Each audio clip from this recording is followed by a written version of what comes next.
पुरानी हवेली की भयानक कहानी।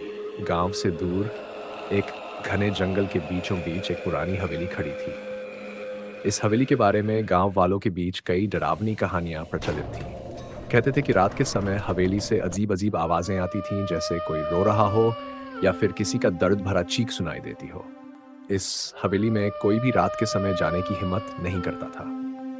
कई साल पहले इस हवेली में ठाकुर रणवीर सिंह अपने परिवार के साथ रहते थे। ठाकुर साहब के साथ उनकी पत्नी, बेटी और एक नौकर रहता था।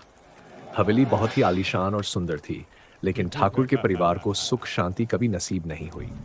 ठाकुर की बेटी राधा बेहद खूबसूरत और मासूम थी।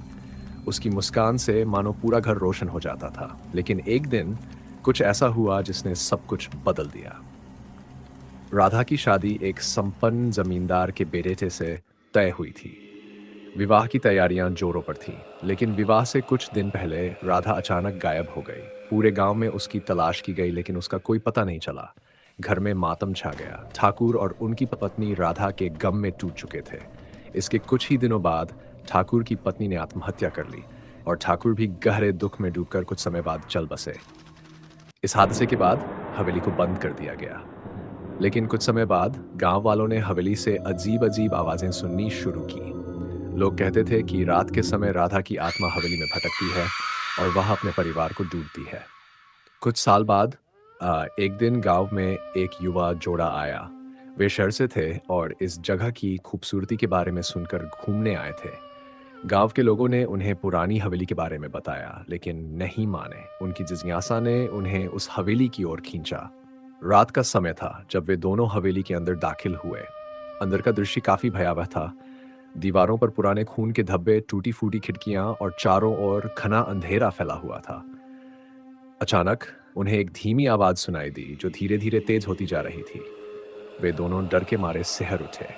जैसे ही वे बाहर जाने के लिए मुड़े, हवेली का दरवाजा अपने आप बंद हो गया। अचानक एक सफेद साड़ी में लिपटी राधा की आत्मा उनके सामने आ गई। उसकी आंखों में आंसू थे और चेहरे पर दर्द छलक रहा था। आत्मा ने दर्द भरी आवाज में कहा, तुम्हें यहां नहीं आना चाहिए था।